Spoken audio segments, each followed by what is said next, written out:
Bien, estamos de vuelta, 8:19 aquí en Agenda Económica. En la entrevista del día de hoy vamos a profundizar en los desafíos que vienen para el Servicio de Impuestos Internos, una entidad que seguramente tendrá un rol muy relevante en esta administración, en el gobierno del presidente Boric, considerando la reforma tributaria que viene en camino. Vamos a conversar de este tema junto a Hernán Frigolet, futuro director de Servicio de Impuestos Internos. Hernán, buenos días, gracias por conversar con nosotros. Hola, muy buenos días, Sebastián. Un placer estar conversando aquí nuevamente contigo. Hernán, bueno, felicitaciones por el nombramiento. Usted el próximo 1 de abril asume el mando del Servicio de Impuestos Internos. ¿Cuál es el principal desafío con el que llega al cargo, Hernán? Bueno, el esbozo del programa del presidente Boric establece que se tiene que incrementar la recaudación. Y dentro del espectro de aumento de la recaudación, el rol que le compete a la disminución de la evasión y la elusión es crucial. Prácticamente un 50% de la mayor recaudación deberá provenir de una mejora en esos dos ámbitos, tanto de la evasión que hay en los impuestos indirectos como los impuestos directos y de las estrategias elusivas que finalmente disminuyen el potencial recaudador del Estado. Ajá. ¿Cómo tiene pensado abordar ese tema, Hernán? ¿Cuál es su diagnóstico sobre lo que está ocurriendo en materia de elusión y evasión de impuestos en Chile? Porque el desafío es grande, ¿no? Si el 50% de la recaudación viene por ese camino, es una gran tarea.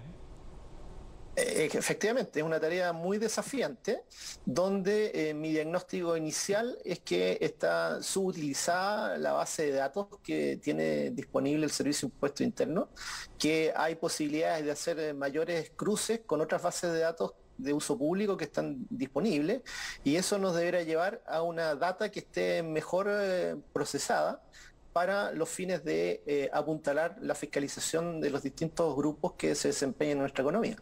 ¿Usted lo define entonces como un problema más de gestión que de aumento, por ejemplo, de las capacidades que tiene el servicio? O sea, yo creo que las capacidades del servicio están. Esto va a requerir notablemente un aumento de la eficiencia y la productividad con que trabajan los equipos dentro del servicio. Y detrás de eso supone hacer un uso mucho más intensivo de la información que está disponible.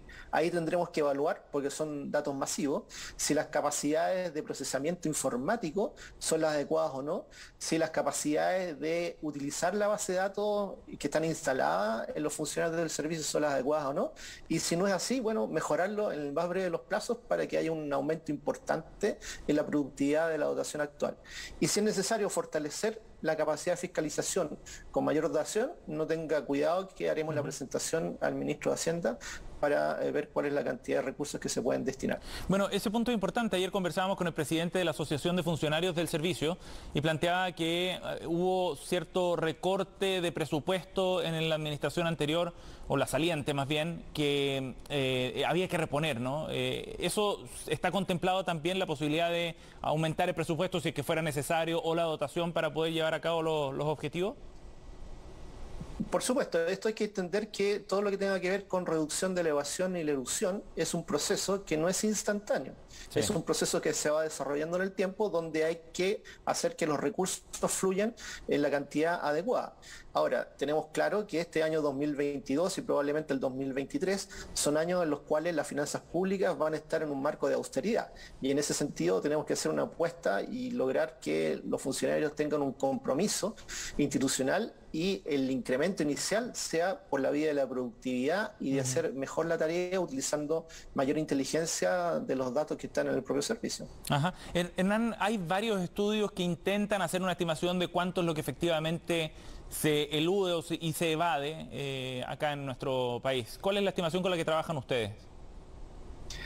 A ver, ahí tengo que ser muy claro que el estudio de evasión que permanentemente está actualizando el Servicio de Impuestos Internos es el que se relaciona con la evasión del IVA, de los impuestos indirectos. Y no hay un estudio de evasión en profundidad de lo que ocurre con el impuesto a la renta, que son los impuestos directos. Sí. Por lo tanto, uno de los primeros desafíos va a ser incursionar en tratar de dimensionar adecuadamente cuál es la evasión y la elusión que afecta sobre todo al pago de los impuestos directos. ¿Pero tienen alguna cifra o alguna estimación de qué porcentaje del PIB hoy día se elude en nuestro país, un acercamiento para tener una referencia, digamos?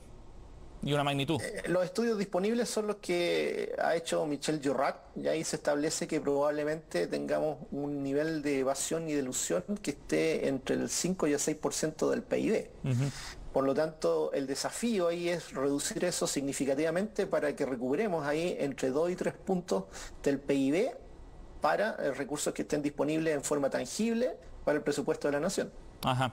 Hernán, desde el punto de vista del foco, ¿sobre quiénes va a pesar más esa fiscalización para cerrar esa evasión y esa elusión? Porque usted hablaba, por ejemplo, de la evasión del IVA, pero me imagino que ahí hay, van desde los pequeños hasta los grandes recursos, ¿no? Grandes empresarios. Pero también hay otro tipo de mecanismos más sofisticados para eludir impuestos, utilizando una serie de resquicios, digamos, legales y de esa forma tratar de pagar menos impuestos. Ha habido casos emblemáticos también de condonaciones por parte del servicio que fueron muy controvertidos.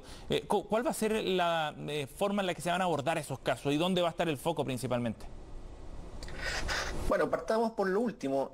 Si efectivamente queremos generar un cambio en términos de evasión y elusión, hay que aplicar lo que el Código Tributario nos permita en el máximo de severidad posible. Y por otro lado, en el foco hay que ser muy transversal. De hecho, en la orgánica del Servicio de Impuesto Interno, dentro de las subdirecciones que están establecidas, hay una subdirección de grandes contribuyentes que tiene que ver con los procesos de alta concentración que hay en la actividad económica de nuestro país. Y por otro lado, tenemos una subdirección de fiscalización donde están los procesos que son más masivos. Habrá que entrar a analizar, bueno, cuál es la mejor estrategia desde el punto de vista de estas dos subdirecciones para acometer el objetivo de la recaudación de modo bien transversal, pero teniendo claro que el rendimiento en términos de recursos está completamente desbalanceado. En ese sentido, para ser bien precisos, Hernán, una condonación como la que benefició a Johnson en su momento, que fue muy controvertida por 125 millones de dólares, ¿usted cree que procedería o sería factible una condonación de ese tipo bajo su administración? Ese fue un caso muy emblemático y que nos golpeó fuerte cuando yo era tesorero, porque recordemos que la tesorería también tiene potestades de condonación de multas y intereses en los procesos de cobranza, donde efectivamente cuando alguien no paga un giro de fiscalización del Servicio de Impuesto Interno, eso va a ir a cobranza y va a tener multas e intereses que se van a ir agregando por el incumplimiento de la fiscalización que hizo el Servicio de Impuesto Interno.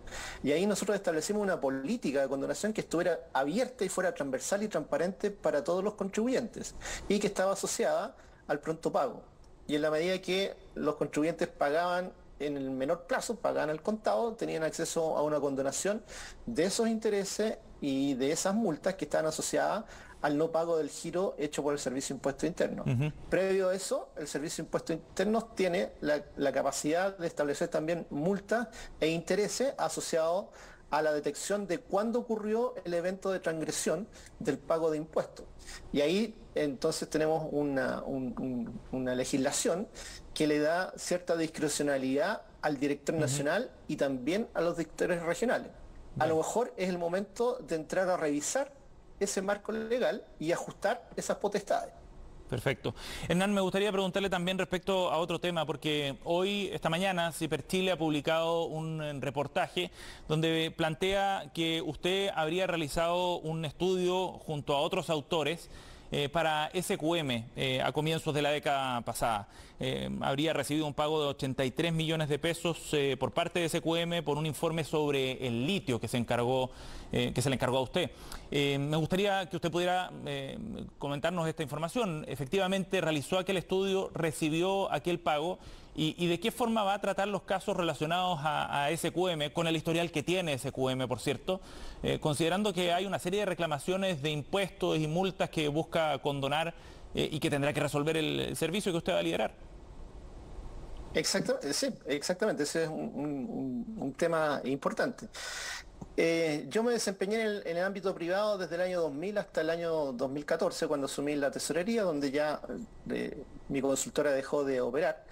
Y en ese tiempo hice estudios económicos para múltiples empresas del sector privado, y muchas de ellas en la minería, BHP, Antofagasta Minerals. También trabajé con la Corporación de Bienes de Capital haciendo estudios para otras empresas mineras de menor tamaño, etcétera. Y dentro de eso también estuvo este estudio del litio de Soquimich.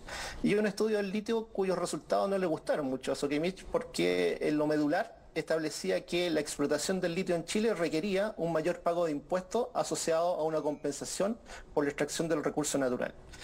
Y eso entonces ratifica que el estudio fue hecho con completo profesionalismo, sin condicionar las conclusiones a las que se llegó, y obviamente eso es un acto de transparencia y de profesionalismo reconocido, y por eso, sabiendo cuál era mi filiación política, muchas empresas del sector minero y de otros ámbitos del sector privado confiaron y nos contrataron estudios a mi consultora y el equipo que trabajaba conmigo. Hernán, entonces, en ese ¿el estudio surgió por su consultora o a través de la ONG Chile 21?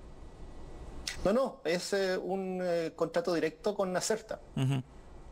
Y ese estudio... Y en ese sentido, sí, yo creo que lo más sano es que la cartera de clientes con la que trabajó Acerta, en el momento que haya algún proceso que tenga que tomar el Servicio de Impuesto Interno, la potestad de condonación voy a tener que delegarla en algún subdirector pertinente, que podría ser en la subdirección jurídica o en la subdirección de fiscalización. Ajá. ¿Eso está conversado ya con el presidente? Por supuesto, estamos tratando de ver cuáles son los mecanismos que aseguren total transparencia en los procesos que vengan a futuro, y en los que probablemente están en proceso y en los cuales me toque tomar alguna decisión. Ajá. En ese sentido, es claro que si hay algún conflicto de intereses por alguna acción de relación contractual que haya yo tenido en el pasado, ejerciendo en el sector privado, obviamente tiene que ser de lo más transparente, y me tendré que inhabilitar y radicar el proceso en quien me parezca que es la subdirección idónea para hacerlo en el Servicio de Impuesto Interno. Ajá. Hernán, una última pregunta. En el contexto de estas investigaciones que se realizaron a distintas empresas, en un momento se hablaba de dos doctrinas distintas a cargo del Servicio de Impuestos Internos. La doctrina que llevó adelante Michel Llorrat, que buscaba acciones legales relacionadas a los pagos o financiamiento irregular de la política, frente a la doctrina que llevó Fernando Barraza, que se iba por el lado más bien de las multas para simplificar los procesos. ¿Tienen decidido ya cuál va a ser la estrategia que lleve el servicio si es que llegaran a surgir nuevos antecedentes sobre esa materia? Yo creo que en ese sentido lo que pide hoy por hoy la ciudadanía es actuar con total transparencia, y por eso habrá que preparar el dossier del caso con todos los argumentos que vayan a justificar el accionar del servicio, y si es que hay que ir a querellarse, habrá que ir a los tribunales a defender los intereses del Estado. Bien, Hernán, gracias por conversar con nosotros esta mañana, muy, muy amable. Que estés muy bien, Sebastián. 8:32, estamos cerrando agenda económica, vienen las noticias internacionales en Conexión Global. Que tengan un buen día.